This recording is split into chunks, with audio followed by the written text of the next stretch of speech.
Welcome all to Eat, Drink and Explore with Cece. Today we are making an authentic ragu alla bolognese, and it is round 7 of the Formula 1 circuit for 2024, and I am cooking along the circuit since I'm a Formula 1 fan, and for every country they're in, I pick a dish and cook along with that. So if you haven't seen my previous ones, I have a playlist called Formula 1 Circuit, and just click there and you'll see all the different recipes that I've done since the beginning of the season this year.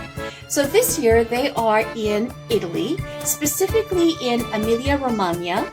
And Emilia Romagna is a region within Italy.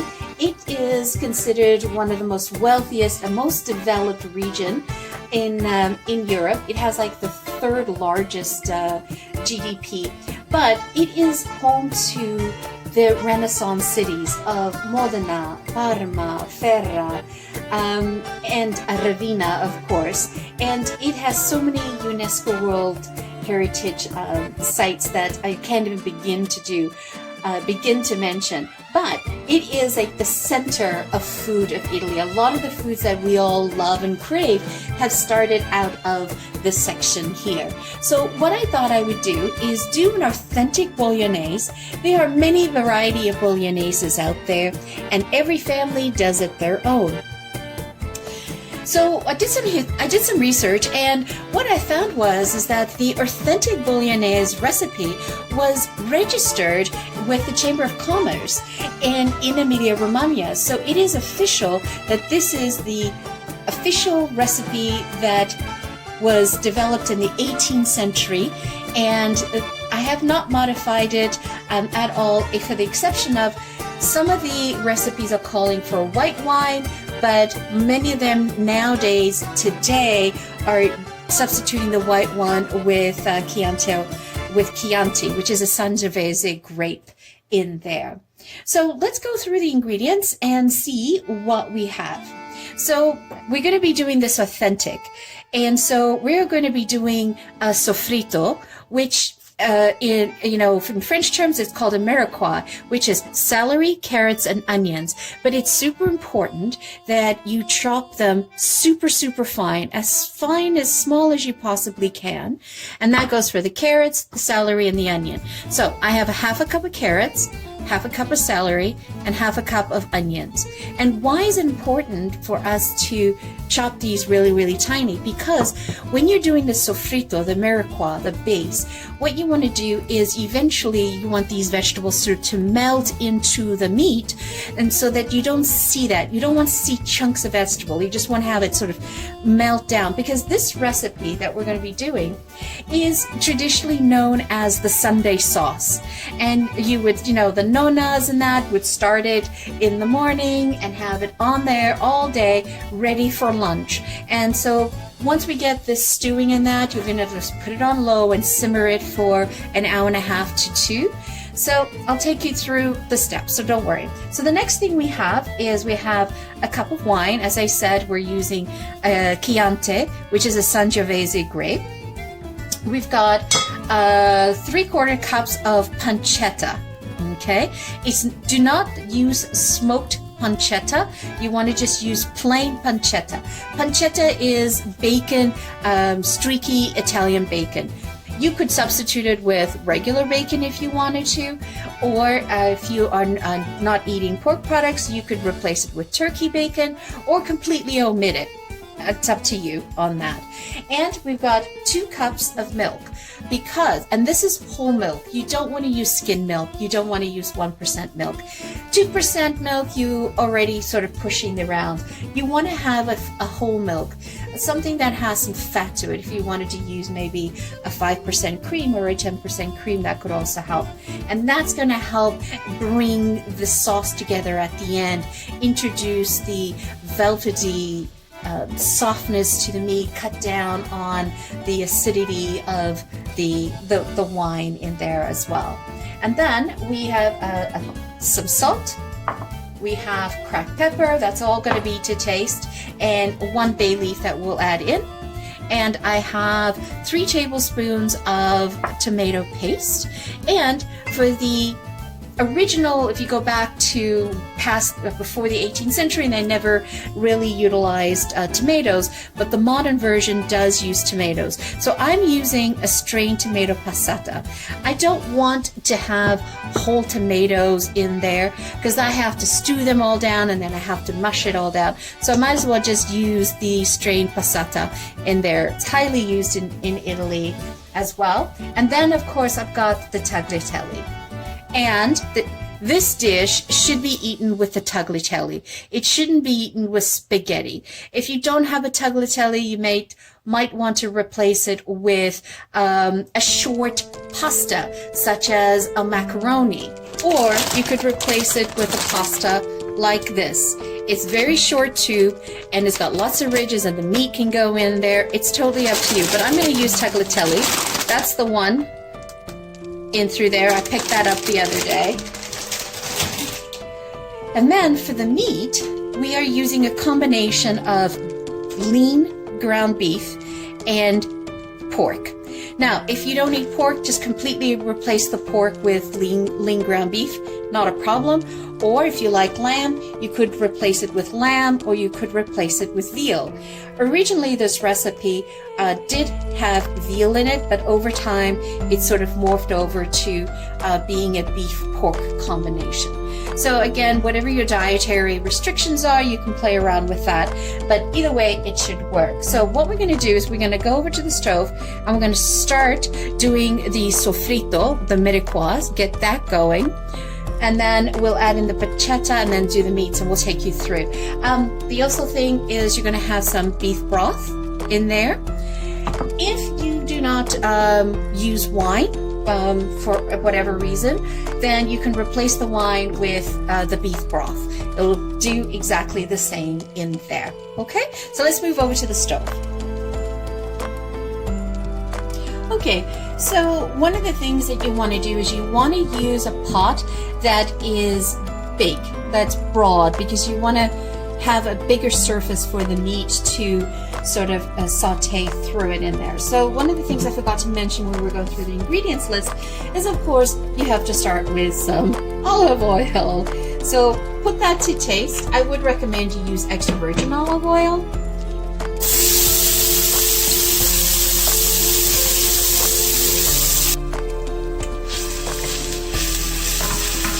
And it's important that you don't burn your onion in through here. We just want to soften it. Adding your carrots. Let's soften this down.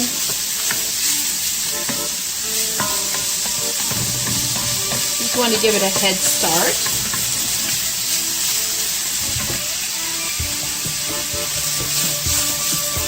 And then we're going to add in the celery.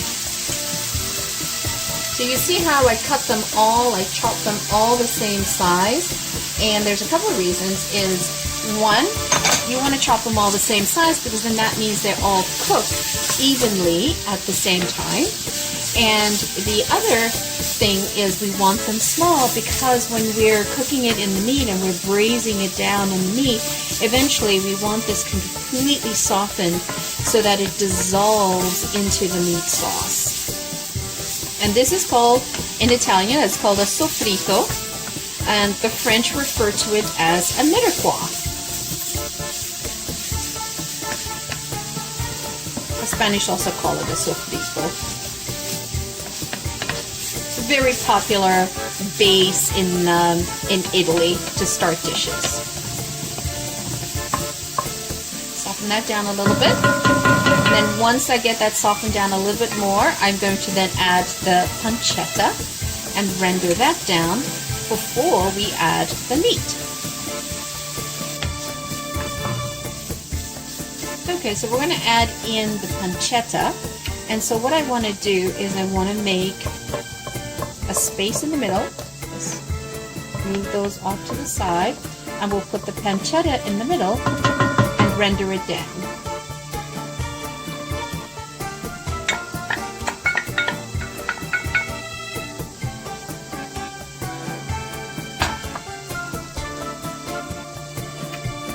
Now, the idea here is you want to render it down, but you do not want to burn it.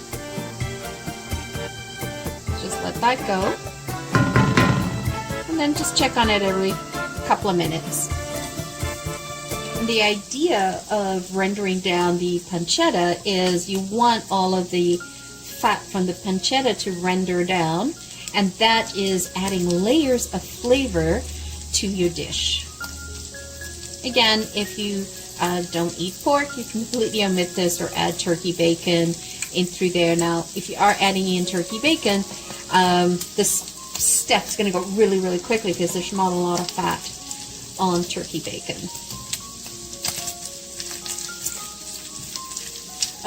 You know, what you could also do is, instead of using the pancetta, you could use some veal fat or some lamb fat in here with some that has a little bit of meat on it. That would also work as well, because we want to add juice to the dish, because this is going to stew for a while, so you want that to add a lot of the flavor and liquid components. It's starting to come out really nicely. Remember, do not burn it. You want to crisp it up. That's it. Okay, so on this bit now, if you are adding in the wine, then we're going to add that in. We're going to deglaze the pot, or use your chicken stock. And so we're going to just let it all evaporate. And so by deglazing the pot, you want to sort of take your spoon and just sort of scratch down at the bottom, just to get all those bits off the bottom, because that's where the flavor is. You want that sort of to amalgamate in with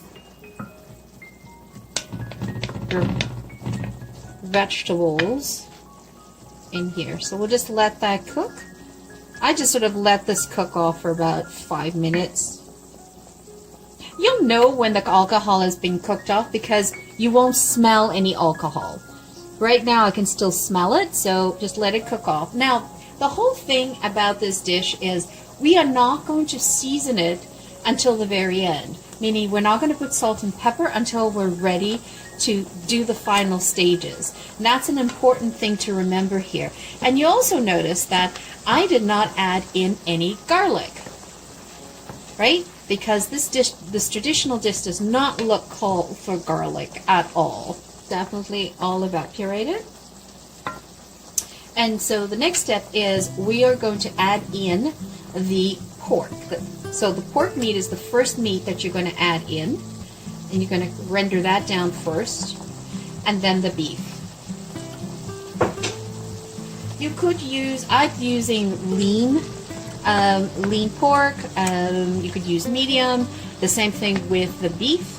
And how much meat am I using? I'm using 300 grams of pork and 300 grams of the beef. You can, if you're doing it bigger, like a lot more for a lot of people, this will yield about 4 for 4 people. And you can just take the recipe that I'm going to put up on the YouTube description, and you just double it, and then that'll give you 8. And so what I'm trying to do now is get this sort of cooked down before I add in the beef. And this dish is about long and slow. So this is ready to add in the beef. You could have used medium beef.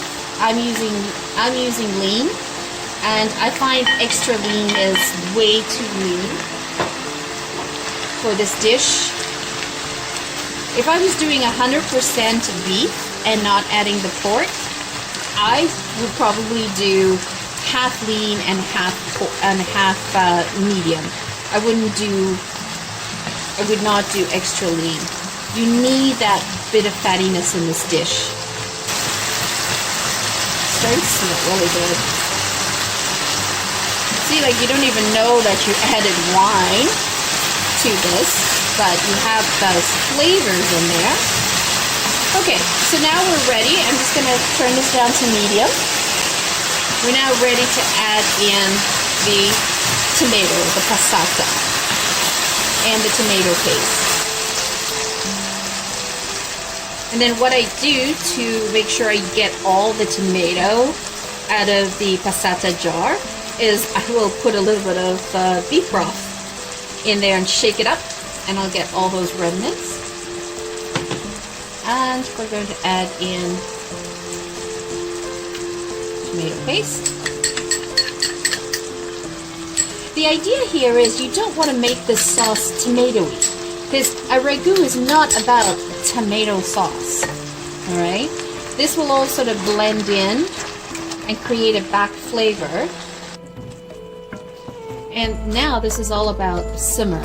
It's all about lowering this down, and you want to simmer it down for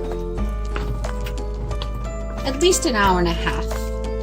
You could do 2, that would be great. So now you know why it's called Sunday sauce, because you know the mother or the nonas would get up early in the morning and they would start the sauce and just let it sort of simmer on the stove until lunchtime, and they would be ready for that. That is the only seasoning that we've added to this, besides the wine, of course. And then, you know, every once in a while, come around to the stove, stir it. You know, you might want to sort of pop in 20 minutes or so. And this is an authentic ragu alla bolognese. And it's interesting is that when you ask people from Bologna how they eat their, you know, their bolognese, they never put it on spaghetti. They always use tagliatelle. And worst case scenario, if you don't use a tagliatelle, you want to use that short pasta like I showed you, right? So a nice macaroni, a big tube type of idea. You don't want long stringy ones. Now, tagliatelle is made out of egg. So traditionally it's made out of egg, and you're supposed to use like a fresh tagliatelle.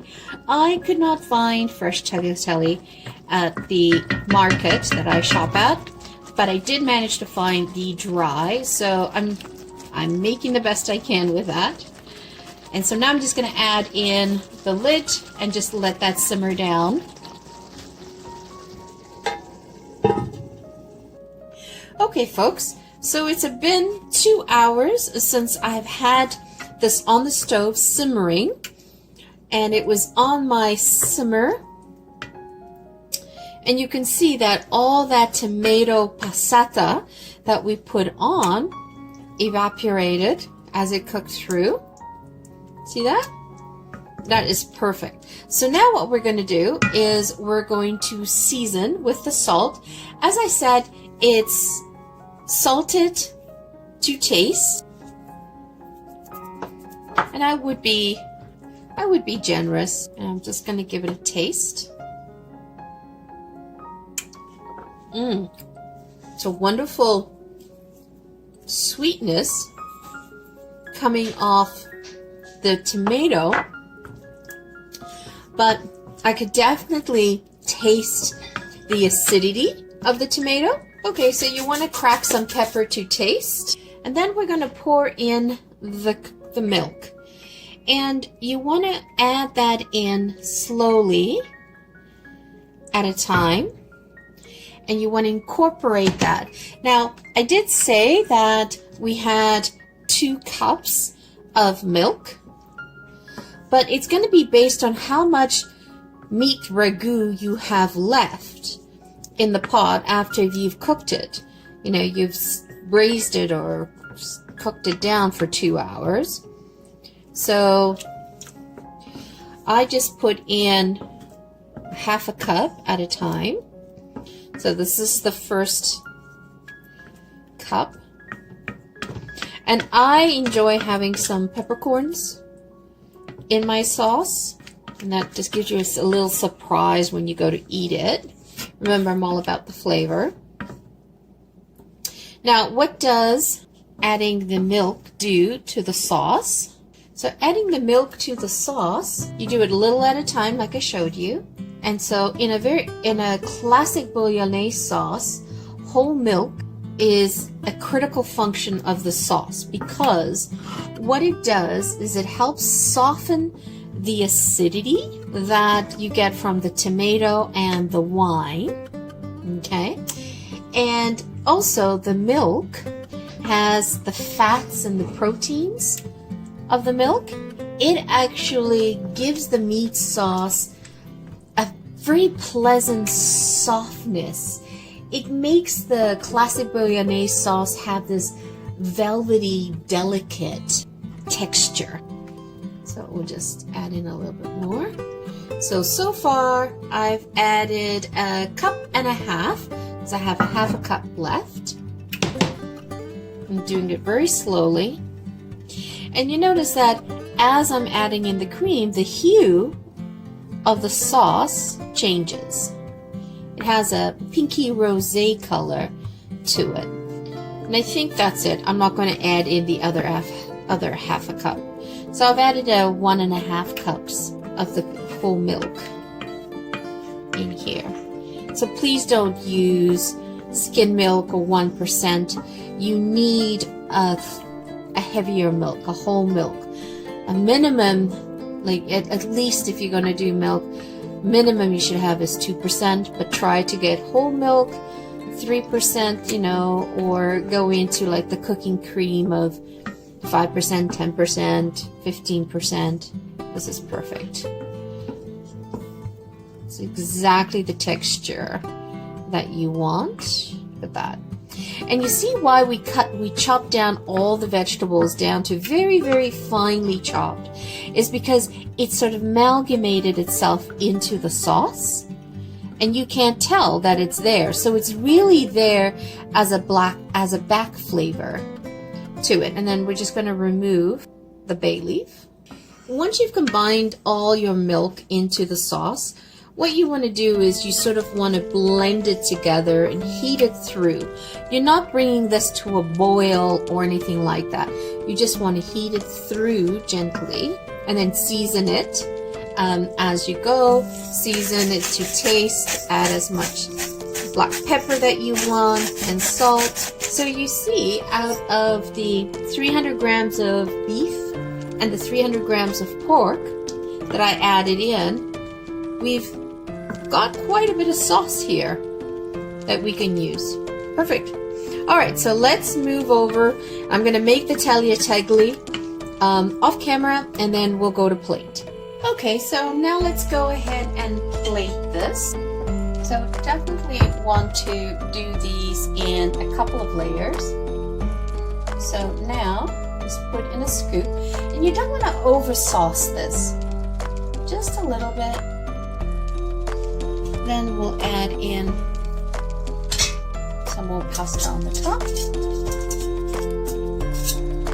And so when the person goes to eat this, they will mix this in further on their dish.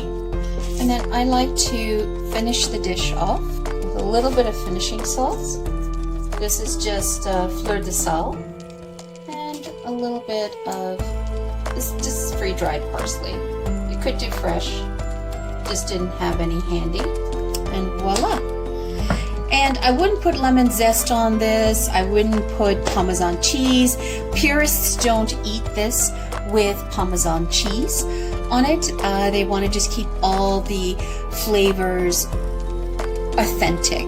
So this is an authentic ragu de bolognese, and as of April 2023, there has been an amendment made to the recipe in the Chambers of Commerce of Emilia, Romanga, where they allow for 50 grams of peas or 50 grams of porcini mushrooms. So that's been the slight modification of it, but I wanted to make an authentic ragu so that you could see what's the difference. And there's so many variations out there now that people will, you know, make this their own. They'll add in whatever they like and what they enjoy.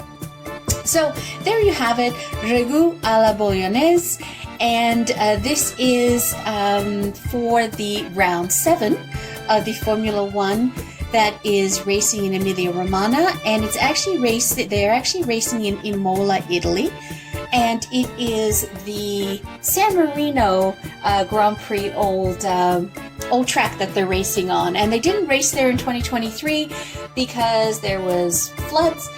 But they definitely are racing this year again, and I believe the last person to win there was Verstappen in 22. So let's see what happens this year. Will Lando Norris continue on his winning streak, because he won his very first first place pole position in Formula 1, and that was in Miami last week. So will he hold it? Will he be able to maintain the streak? Will Verstappen take over from that as well? So thank you so much for spending time with me today. It's always greatly appreciated. If you like this video, please consider hitting the like or the subscribe button. We would love to have you join the community where we can share all our knowledge on the different recipes, on cooking, on wines, and exploring different parts of Canada. So thank you so much for joining once again. Please consider subscribing. Have a great day. Ciao for now.